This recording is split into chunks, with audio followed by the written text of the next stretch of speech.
The spaceship hovered silently above the surface of the dead planet.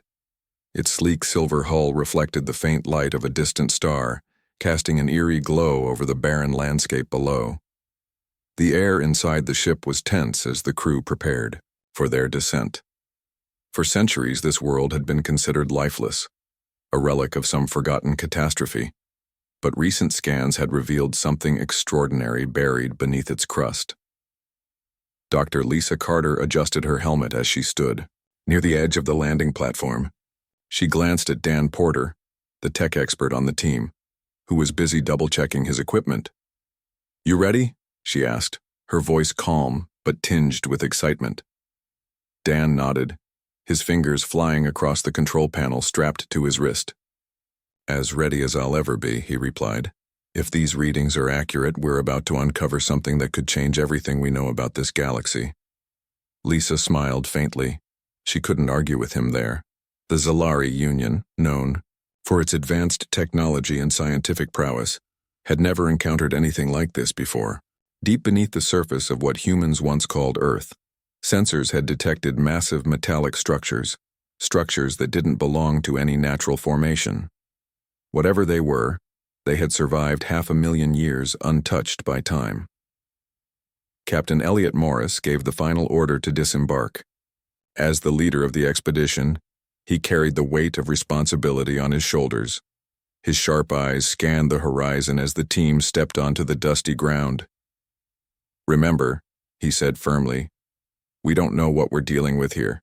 Stay alert, stay safe, and follow protocol." The group moved toward the excavation site, guided by glowing markers projected from their suits. The terrain was rough and uneven, littered with jagged rocks and patches of red dust. Above them, the sky stretched endlessly, empty except for the faint shimmer of stars. There was no sign of life. Not even a breeze stirred the desolate wasteland. It took hours of careful digging before they reached the first layer of metal. Tools hummed softly as the team worked together to clear away layers of sediment. Slowly, the outline of a massive structure began to emerge. It was smooth and sleek, unlike anything they had seen before. Intricate patterns etched into the surface hinted at a level of craftsmanship far beyond anything the Zalari had encountered. "This isn't just debris," Lisa whispered, running her gloved hand along the edge of the structure. "Look at this design. It's deliberate. Someone built this." Elliot crouched beside her, examining the markings closely. "Do you think it's human?" he asked. "It has to be," Lisa replied. "We've found traces of human civilization here before, though not on this scale. This feels different." As the team continued to dig, they uncovered more sections of the structure. It became clear that it wasn't just one object. It was part of a much larger complex. Massive doors, now fused shut by centuries of decay, hinted at rooms and corridors hidden within. Lights flickered faintly behind cracks in the walls, suggesting that some systems might still be operational. Dan tapped his scanner eagerly. "There's definitely power here," he announced. "Not much, but enough to keep certain functions running. If we can access the internal systems, we might be able to learn more about who or what built this place." Excitement rippled through the group, but caution tempered their enthusiasm. They knew better than to rush into unknown territory. Carefully, they set up portable generators to provide backup power and began working on opening the sealed entrance. Hours turned into days as the team painstakingly pieced together fragments of information. Lisa spent most of her time deciphering symbols carved into the walls. Though the language was unfamiliar, she recognized elements of ancient Earth languages, particularly English. Words like fleet, war, and defense appeared repeatedly, hinting at the purpose of the facility. Meanwhile, Dan focused on restoring power to the core systems. He discovered that the energy source was unlike anything used by modern civilizations, an alloy capable of storing immense amounts of power for unimaginable lengths of time. Slowly but surely, the lights grew brighter, illuminating dim hallways lined with strange machinery. One evening, as the rest of the team rested, Lisa stayed behind to study a series of holographic projections that had begun to activate. The images were fragmented and distorted, but they painted a chilling picture of Earth's past. Scenes of fire and destruction played out before her eyes, accompanied by static-filled voices speaking in urgent tones. She froze when she saw it, a fleet of ships rising from the ocean, their sleek forms cutting through the waves like knives. These weren't ordinary vessels. They were weapons of war, designed to fight an enemy unlike anything humanity had faced before. And then came the name, Atlantis Fleet. Lisa's heart raced as she pieced together the fragments of the story. Humanity hadn't gone extinct because of natural disasters or environmental collapse. It had been driven to the brink of annihilation by an alien invasion. The survivors had poured all their resources into building this underground fortress, hiding away the last remnants of their military might in hopes of someday reclaiming their world. When she reported her findings to the team, the mood shifted, dramatically. What had started as a routine archaeological mission had suddenly become something far more significant. They weren't just uncovering relics. They were unraveling the mystery of a lost civilization. Elliot called a meeting to discuss their next steps. "We need to figure out how much of this facility is still functional," he said, pacing back and forth. "If we can reactivate even a small portion of the systems, we might gain access to critical data. But we also need to consider the risks. We don't know what kind of booby traps or automated defenses might still be active." Maria Gonzalez, the second in command, raised a hand. "Sir, do you really think it's wise to keep pushing forward? We're tampering with technology that's hundreds of thousands of years old. Who knows what kind of consequences we might trigger?" Elliot hesitated, glancing at Lisa and Dan. Both looked determined, despite the obvious dangers. "I understand your concerns," he admitted. "But think about it. We have a chance to rewrite history, to understand what happened to humanity and why they disappeared. Isn't that worth the risk?" Maria sighed but nodded reluctantly. "All right, but let's proceed carefully." Over the next few days, the team made remarkable progress. Dan managed to interface with the mainframe, unlocking encrypted files that contained detailed schematics of the facility. From these, they learned that the complex extended far deeper than they had initially realized, with multiple levels housing everything, from barracks to research labs. Lisa continued to decode the language, piecing together fragments of stories and reports. One document caught her attention, a log entry from someone named Commander Alex Hale. In it, he described the construction of the Atlantis fleet and the desperate measures taken to ensure its survival. The fleet wasn't meant to fight immediately. Instead, it was designed to remain dormant until the right moment arrived. The right moment for what? Dan wondered aloud when Lisa shared the discovery. "I'm not sure yet," Lisa admitted.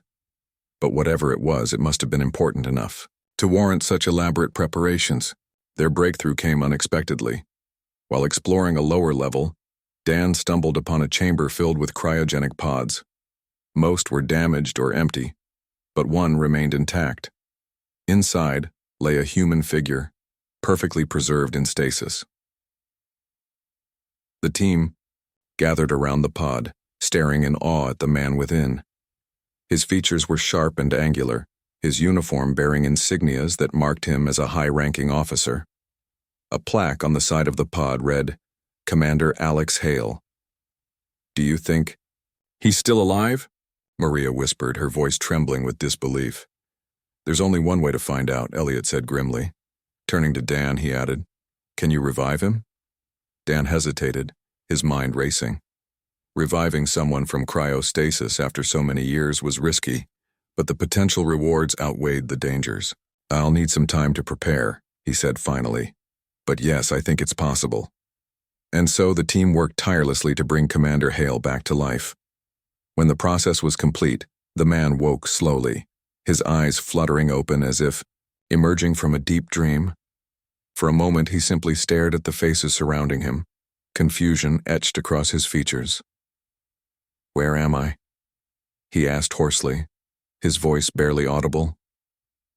"You're on Earth," Lisa answered gently. "But it's been a long time since you were last awake." Hale blinked, struggling to process the information. Then, as realization dawned, his expression hardened.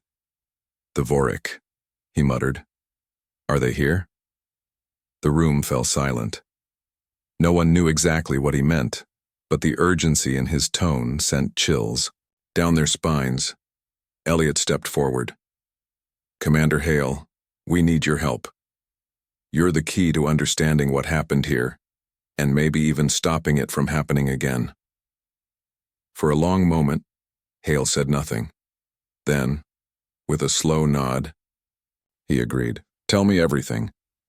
Commander Alex Hale sat upright on the cold metal floor, his body trembling as he adjusted to the strange sensations of being awake after 500,000 years. His mind raced with fragmented memories of war, destruction, and the desperate measures humanity had taken to survive. He looked around at the unfamiliar faces staring back at him, their expressions a mix of awe and concern. "Who are you?" Hale asked, his voice stronger now but still raspy from disuse. "And where's my crew?"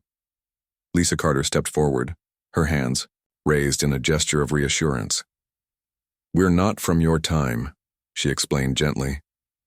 "My name is Lisa Carter. We're part of an expedition from the Zalari Union, a civilization that exists far beyond Earth. Your planet has been abandoned for a very long time." Hale frowned, his sharp eyes narrowing as he processed her words. "The Zalari?" he repeated, shaking his head. "I've never heard of them. But if you're here, it means Earth survived, at least in some form." "Not exactly," Captain Elliot Morris interjected, stepping closer. "Earth isn't what it used to be. The environment collapsed centuries ago, and no one has lived here for millennia. We only came because our sensors detected something unusual buried beneath the surface. That's when we found this facility. And you." Hale absorbed the information silently, his gaze drifting to the walls of the chamber. The faint hum of ancient machinery filled the air, a sound that seemed almost comforting to him. "You said I was in stasis," he murmured. "How long?" "Roughly 500,000 years, Dan Porter replied, adjusting the settings on his scanner.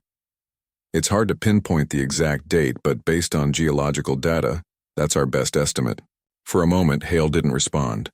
The weight of those words settled over him like a heavy blanket. 500,000 years. Humanity, the civilization he had fought so desperately to protect, was gone. Everything he had known, everything he had loved, had vanished into the depths of time. But then his expression shifted, hardening into determination.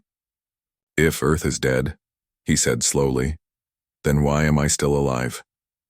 Why did they leave me behind?" Dan hesitated before answering. "From what we've gathered, you were part of a contingency plan. This facility wasn't just a bunker, it was a command center for something called the Atlantis Fleet. Do you know anything about that?" At the mention of the fleet, Hale's eyes lit up with recognition. "The Atlantis Fleet," he repeated, nodding. "Yes, I remember. It was our last hope, a secret armada hidden across the solar system, designed to rise again if the Vorik ever returned." "The Vorik?" Maria Gonzalez asked sharply, her voice tinged with unease. "Who, or what, are they?" Hale turned to face her, his jaw tightening. "They were the invaders," he said grimly. "An alien species unlike anything we'd ever encountered. They came without warning, destroying entire cities and slaughtering millions. We fought back, but we were outmatched. The fleet was our final gamble, a way to preserve humanity's fighting spirit until the day we could strike back." The room fell silent as the team absorbed his words. The idea of an ancient alien threat returning was both terrifying and surreal. For centuries, the Zalari Union had believed itself to be the dominant force in the galaxy. Now, they were faced with the possibility that a long-forgotten enemy might still exist somewhere in the void. Elliot cleared his throat, breaking the tension. "Commander Hale, we need your help. If the Vorik are real, and if they're still out there, we have to prepare for the worst. Can you guide us through this facility? Help us reactivate the fleet?"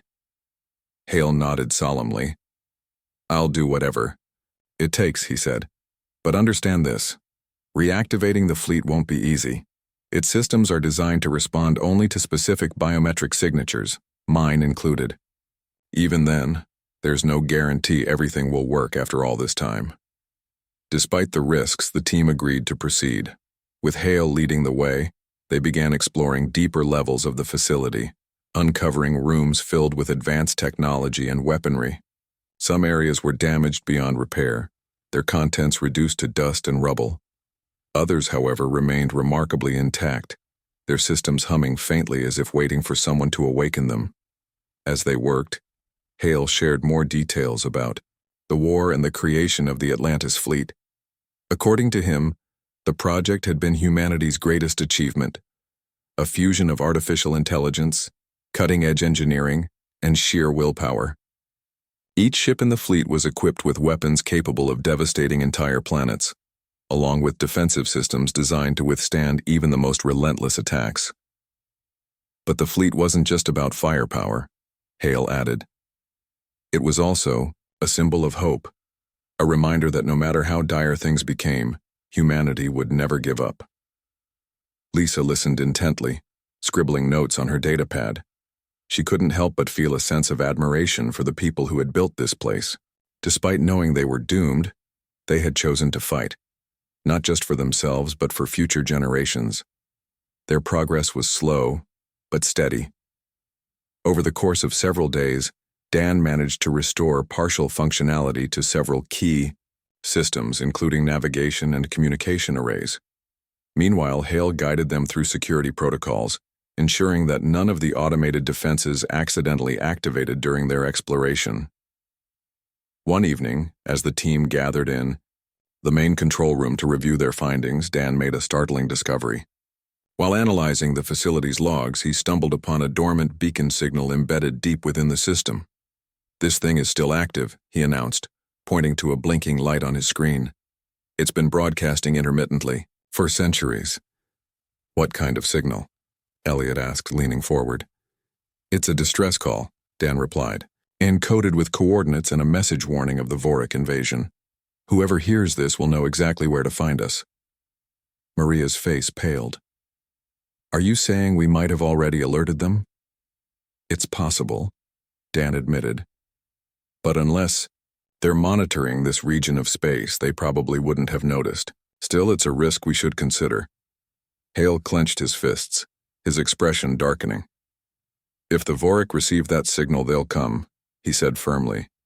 "And when they do, we'll need every advantage we can get." The next morning, the team focused their efforts on locating the rest of the fleet. Using the schematics provided by Hale, they identified several hidden locations scattered throughout the solar system. One cluster was buried beneath the surface of Mars, while another was concealed within the icy rings of Saturn's moon, Titan. "We can't activate all of them at once," Hale warned. "Each site requires manual authorization. If we spread ourselves too thin, we risk losing control entirely." Elliot nodded in agreement. "Then we prioritize, start with the closest location and work our way outward. Dan, Lisa, you're with me. Maria, stay here and monitor the facility. Commander Hale will accompany us to ensure the systems respond correctly." Maria opened her mouth to protest but thought better of it. Instead, she gave a curt nod. "Understood," she said. "Be careful out there." The journey to Mars took nearly 2 days, during which the team prepared for any potential threats. Hale spent much of the time briefing them on the layout of the underground hangar and the procedures required to bring the ships online. By the time they landed, everyone was on edge. The Martian landscape was bleak and desolate, its reddish-brown terrain stretching endlessly in every direction. Following Hale's instructions, they located the entrance to the hangar, a massive steel door partially buried beneath layers of sand and rock. It took hours of digging and careful maneuvering to gain access, but when they finally stepped inside, they were greeted by a breathtaking sight. Row upon row of sleek warships stretched into the distance, their metallic surfaces gleaming faintly in the dim light. Each vessel bore the emblem of the Atlantis fleet, a stylized trident surrounded by stars. The air smelled faintly of ozone, and the hum of dormant engines reverberated through the cavernous space. "This is incredible," Lisa whispered, her eyes wide with wonder. "These ships look like they were built yesterday."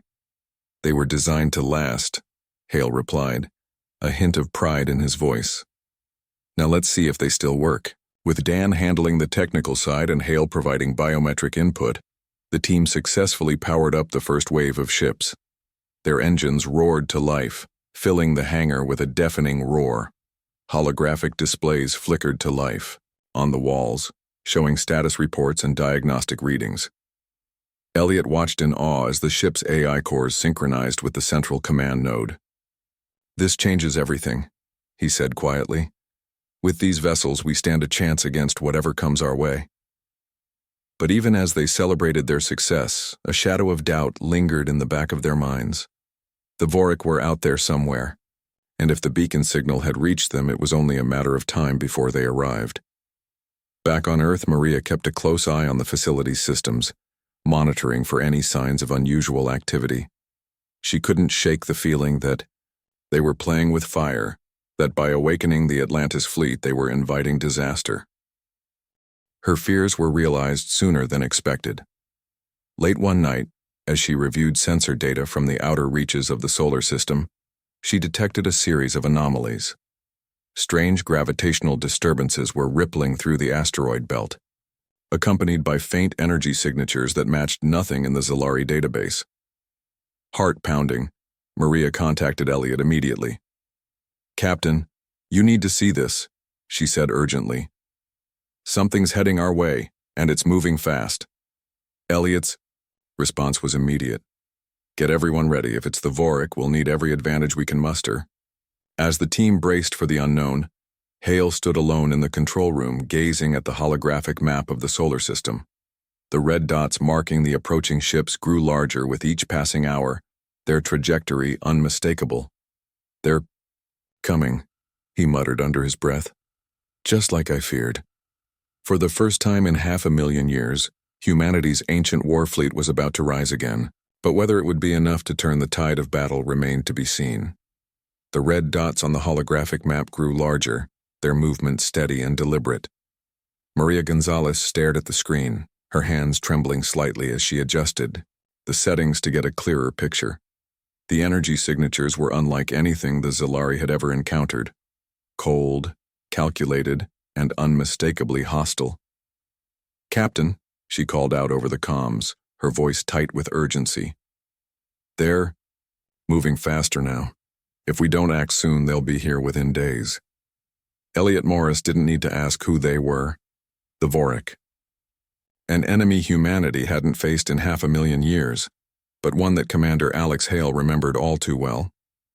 He stood beside Maria, his jaw clenched as he studied the map. Each passing second felt like an eternity. "We've got two options," Elliot said finally, turning to face the team.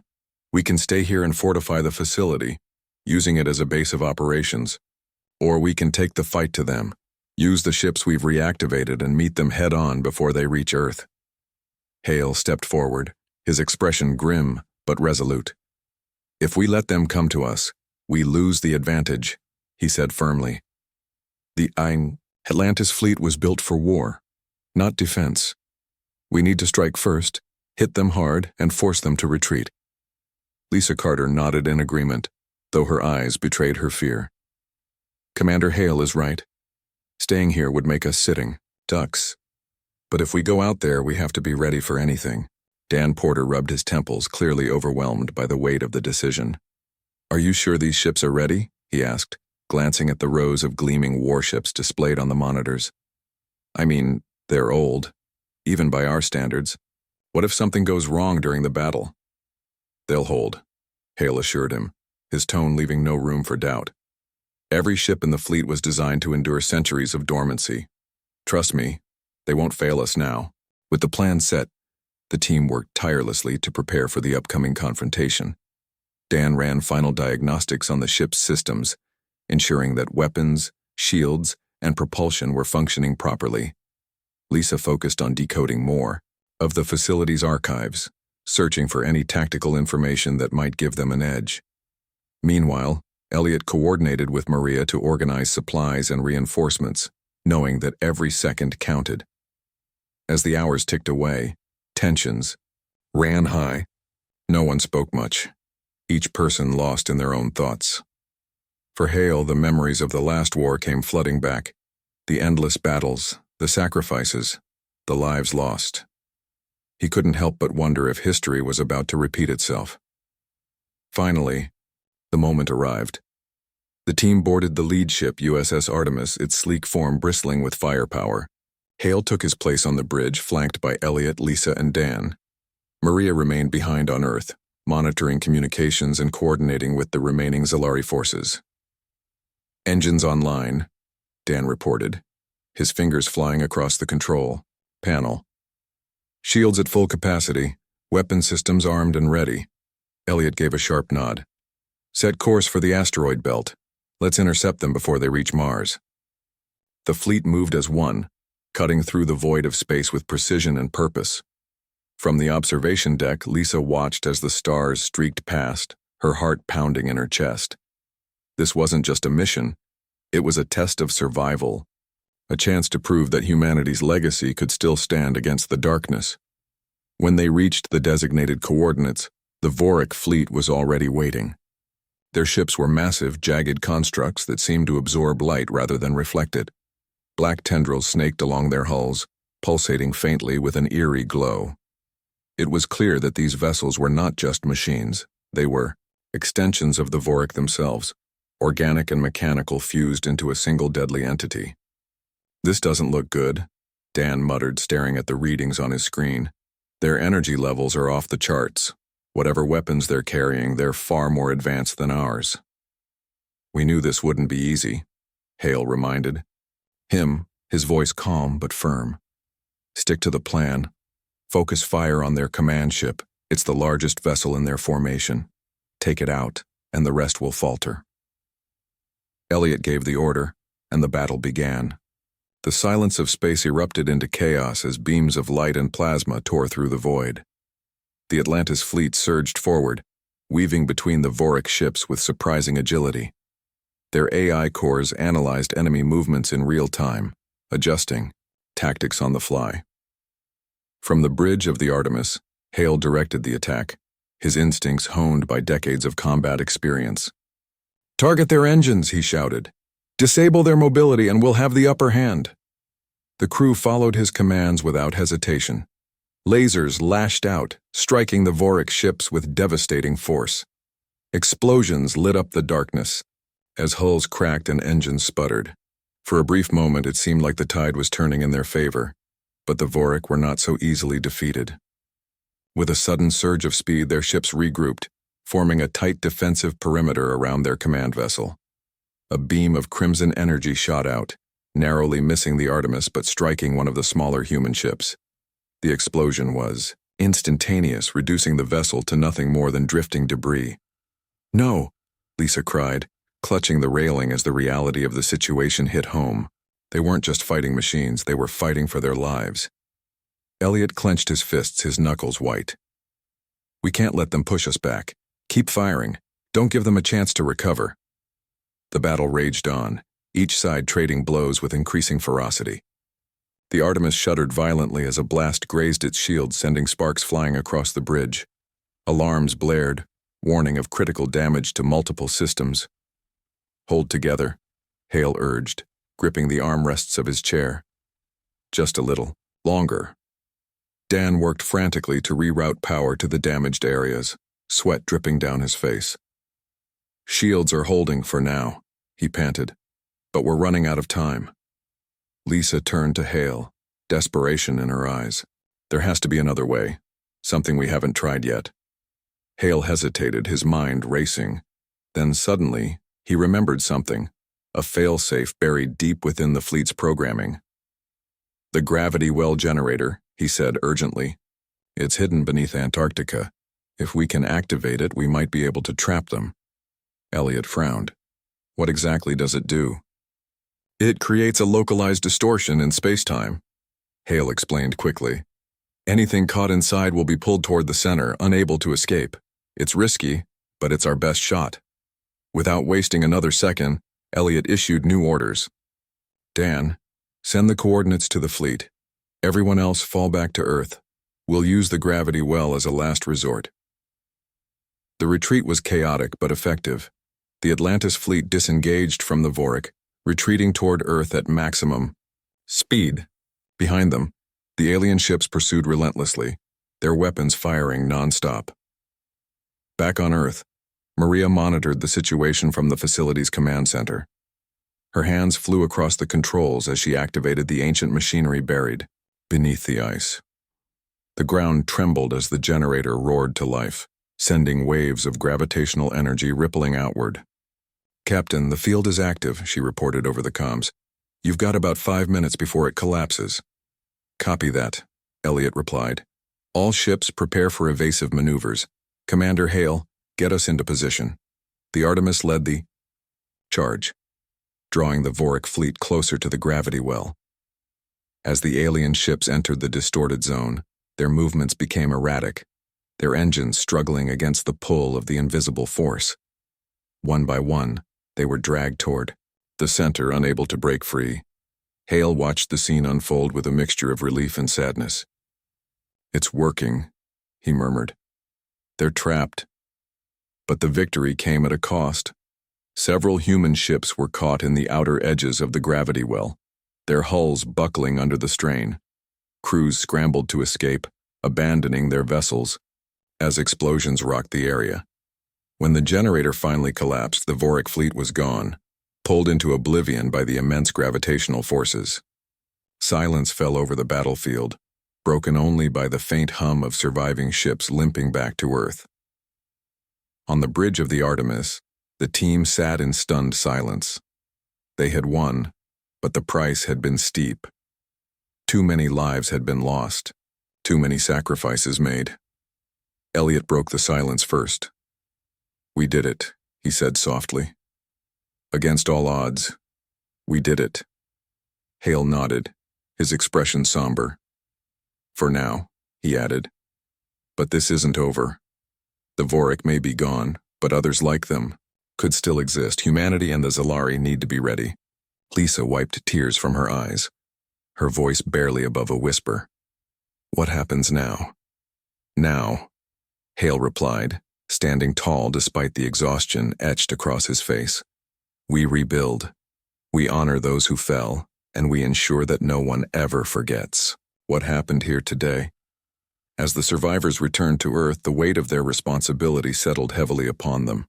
They had awakened the ghosts of the past, but in doing so they had also reignited the flame of hope. Together, humans and Zalari would forge a new alliance, one built on mutual respect and the lessons of history. And somewhere, deep within the void, the echoes of the battle lingered, a reminder that even in the darkest corners of the galaxy, courage and determination could shine brightest. The survivors returned to Earth in silence, their ships battered and scarred from the battle. The gravity well had done its job, trapping the Vorik fleet in an endless void, but the cost had been immense. Too many lives were lost, too many sacrifices made. As they descended toward the facility buried beneath the surface, the weight of what they had endured hung heavy in the air. Commander Alex Hale stood on the bridge of the USS Artemis, staring out at the desolate landscape below. His mind was a whirlwind of emotions: relief that the immediate threat was gone, sorrow for those who hadn't made it back, and a deep sense of responsibility for what came next. Humanity's ancient war fleet had risen again, but now it needed a new purpose. When the ship landed, the team disembarked and gathered in the main control room. Maria Gonzalez was already there, her face pale but determined as she reviewed damage reports and casualty lists. She looked up as the others entered, her expression softening slightly when she saw Hale. "How bad is it?" Elliot Morris asked, his voice low and weary. Maria hesitated before answering. "We lost nearly 30% of the fleet," she said finally. "Some ships were completely destroyed. Others are too damaged to repair. And we've confirmed over 200 casualties among the crew." A heavy silence fell over the room.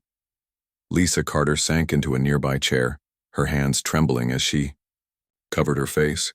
Dan Porter leaned against the wall, his shoulders slumped, while Elliot paced back and forth, rubbing his temples.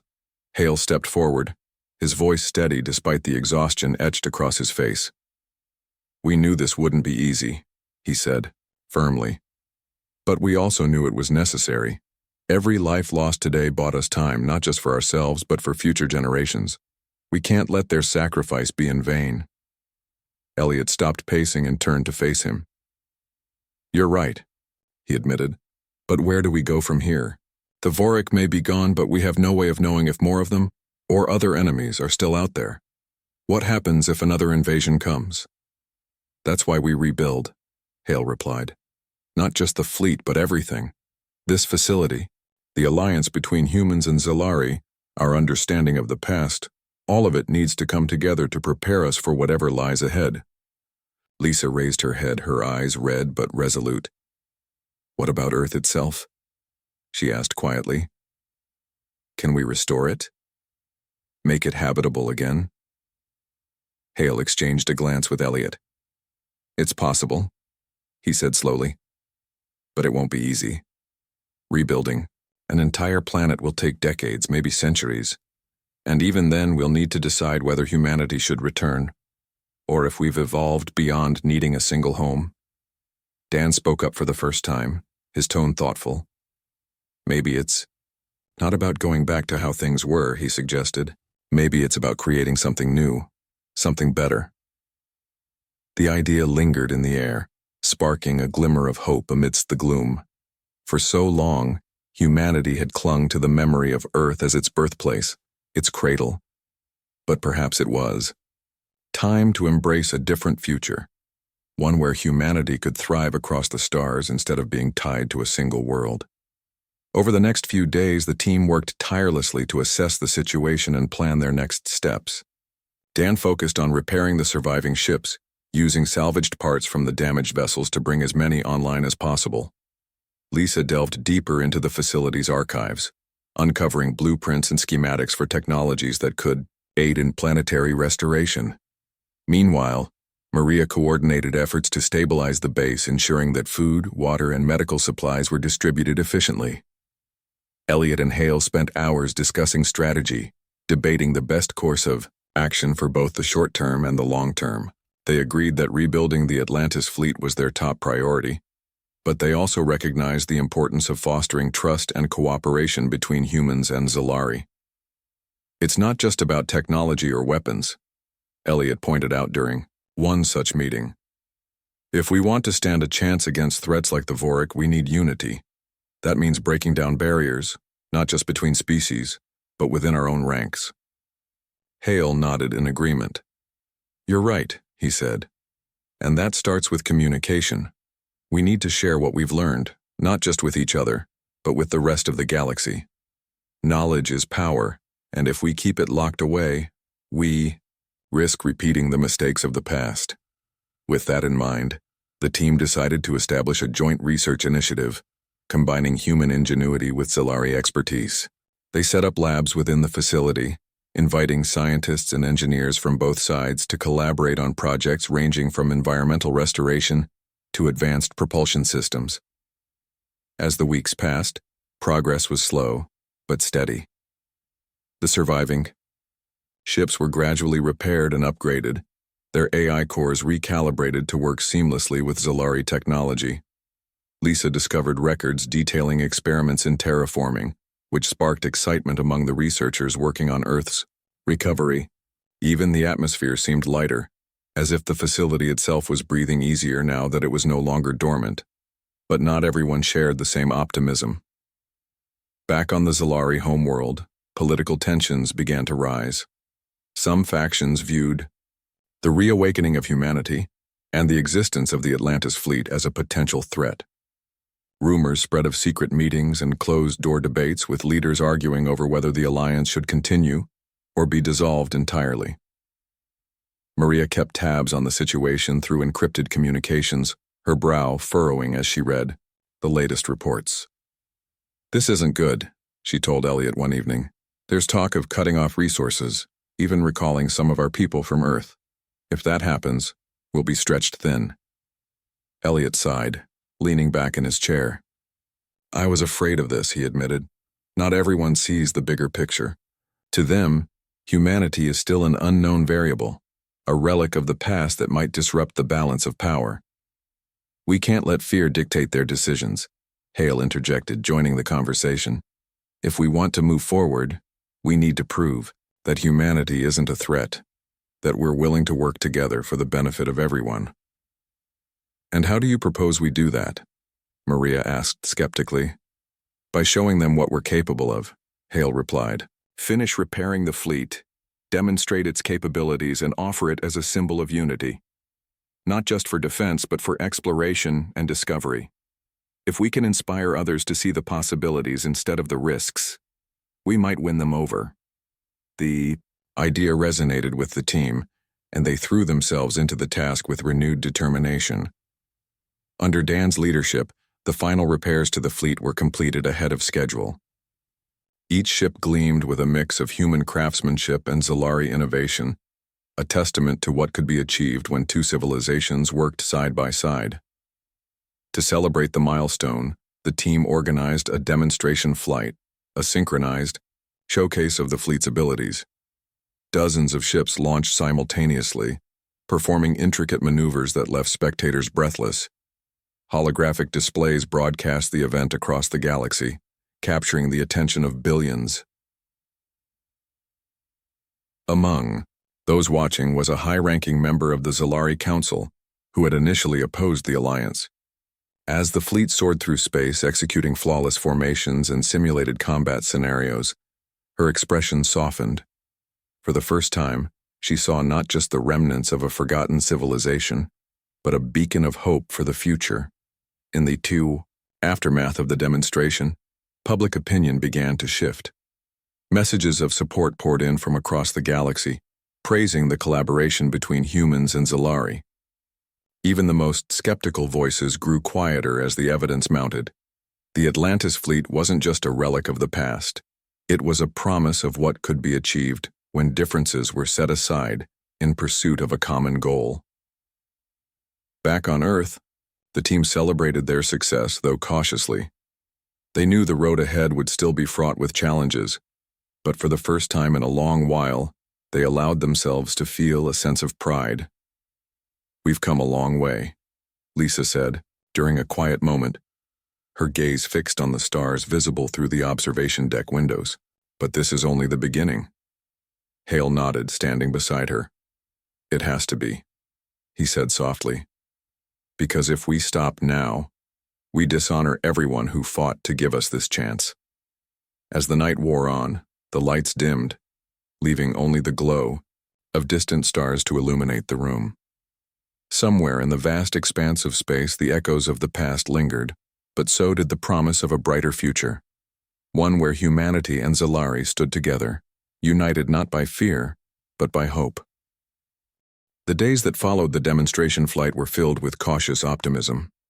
The joint efforts of humans and Zalari had proven successful, not just in rebuilding the Atlantis fleet, but in fostering trust between two civilizations separated by 500,000 years of history. Yet, as Commander Alex Hale often reminded the team, success was fragile. If they wanted this alliance to endure, they needed to build something lasting, a legacy that would outlive them all. Elliot Morris stood on the observation deck of the facility, gazing at the stars through the reinforced glass. His mind wandered back to the early days of the expedition, when the idea of uncovering humanity's ancient war fleet had seemed like nothing more than an archaeological curiosity. Now it was clear that their discovery had far-reaching implications, not just for Earth but for the entire galaxy. Captain, Maria Gonzalez called softly from behind him, snapping him out of his thoughts. We've received confirmation from the Zalari Council. They're sending a delegation to meet with us. Elliot turned to face her, raising an eyebrow. A delegation? For what purpose? Maria hesitated before answering. They want to discuss formalizing the alliance. Apparently, the demonstration flight made quite an impression. Several key members are advocating for closer cooperation, not just militarily but culturally and scientifically. Elliot let out a slow breath, nodding thoughtfully.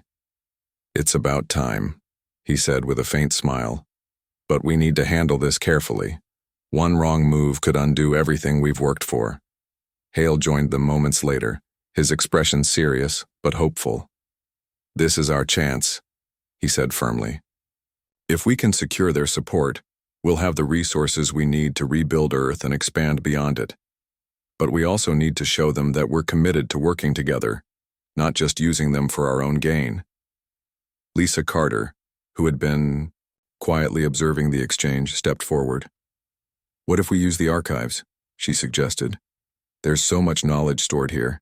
Technologies, strategies, even cultural artifacts. Sharing it with the Zalari could help bridge the gap between us. Dan Porter nodded enthusiastically. That's a great idea. We've already started integrating some of the old systems with Zalari tech. Why not take it further? Show them that humanity isn't just a relic of the past, we're part of the future. With the plan set, the team prepared for the arrival of the Zalari delegation. Over the next few days, they organized tours of the facility, showcasing both its historical significance and its potential for innovation. Lisa guided the visitors through the archives, explaining how fragments of human language and culture had been preserved over millennia. Dan demonstrated the advanced engineering techniques used in the construction of the Atlantis fleet, highlighting areas where human ingenuity complemented Zalari precision. The highlight of the visit came when Hale led the delegation to the hangar bay, where the fully repaired ships of the fleet stood ready for action. Each vessel gleamed under the artificial lights, a blend of ancient design and modern upgrades. As the Zalari representatives walked among them, their expressions shifted from skepticism to admiration. "This is incredible," one of the delegates murmured, running a hand along the hull of the USS Artemis. "You've managed to preserve something truly remarkable." Hale smiled faintly. "It wasn't easy," he admitted, "but we couldn't have done it alone. This fleet is proof of what happens when two civilizations work together toward a common goal." The negotiations that followed were intense but productive. Both sides recognized the importance of collaboration, not just for defense against potential threats, but for exploration and growth. By the end of the summit, a formal agreement was reached. The Zalari Union and humanity would form a unified coalition, pooling their resources and expertise to tackle challenges across the galaxy. As part of the deal, the Atlantis fleet would serve as the cornerstone of a new interstellar defense initiative. Its ships would patrol the outer reaches of known space, protecting colonies and trade routes while searching for signs of other civilizations, both friendly and hostile. Meanwhile, research teams composed of humans and Zalari would continue studying Earth's archives, seeking ways to restore the planet and unlock its secrets. But the agreement didn't stop there. Plans were also put in motion to establish cultural exchange programs, allowing individuals from both species to learn from each other. Schools and universities began incorporating lessons about humanity's history into their curricula, while Zalari scholars shared insights into their own advancements in science and philosophy. For Hale, the progress was bittersweet. He had spent centuries in stasis, only to awaken in a world that no longer belonged to humanity, or so it seemed. Yet, as he watched humans and Zalari interact, sharing laughter and ideas, he realized that perhaps the concept of belonging had evolved. Humanity wasn't tied to Earth anymore, it was part of something greater. Still, there were moments when the weight of the past pressed heavily upon him. Late one night, after the celebrations had ended and the facility grew quiet, he found himself standing alone in the archive chamber. The holographic displays flickered around him, showing scenes of Earth as it once was. Vibrant cities, lush forests, oceans teeming with life. "You look like you're carrying the weight of the universe," Lisa said gently, stepping into the room. Hale chuckled softly, though there was no humor in it. "Sometimes it feels that way," he admitted. "I keep thinking about everyone we lost, the people who fought and died to give us this chance. Do you think they'd be proud of what we've done?" Lisa placed a reassuring hand on his shoulder. "I think they'd be amazed," she replied. "Not just by what we've accomplished, but by how far we've come. You didn't just bring the fleet back, you gave humanity a new beginning." Hale nodded slowly, his gaze drifting to the hologram of Earth. "Maybe you're right," he said quietly. "But I can't help wondering, what comes next?" Lisa smiled, her eyes reflecting the soft glow of the displays. "That's up to us," she said. "We've got a second chance. A chance to create something better than what we had before. And that's worth fighting for." Over the following months, the coalition grew stronger. Ships from the Atlantis fleet ventured farther into uncharted territory, mapping new star systems and establishing contact with previously unknown species. Some encounters were peaceful, leading to alliances and trade agreements. Others were tense, requiring careful diplomacy to avoid conflict. Through it all, humanity and Zalari remained united, their bond forged in the fires of adversity. Together, they faced challenges that neither could have overcome alone, proving that cooperation was the key to survival in a vast and unpredictable galaxy. Back on Earth, efforts to restore the planet continued. Scientists experimented with terraforming technologies discovered in the archives, gradually transforming barren wastelands into fertile fields. Rivers began to flow again, and patches of greenery emerged amidst the red dust. Though it would take generations to fully heal the scars of the past, the progress was undeniable. One evening, as the sun dipped below the horizon, casting a golden glow over the facility, the team gathered on the observation deck to reflect on how far they'd come. Hale stood at the center of the group, his expression thoughtful but content. "We started this journey hoping to understand the past," he said, his voice steady. "But along the way, we found something even more important, a reason to look toward the future. Humanity isn't defined by where we came from, it's defined by where we choose to go." Elliot raised a glass in a silent toast, followed by the others. There was no need for speeches or grand declarations. The moment spoke for itself. They had awakened a sleeping giant, not to wage war but to build bridges, to honor the sacrifices of the past while paving the way for a brighter tomorrow. As the stars twinkled above, the facility hummed softly, its ancient machinery now alive, with purpose. Somewhere in the depths of space, echoes of battles fought and won lingered, but so did the promise of peace, unity, and endless possibilities.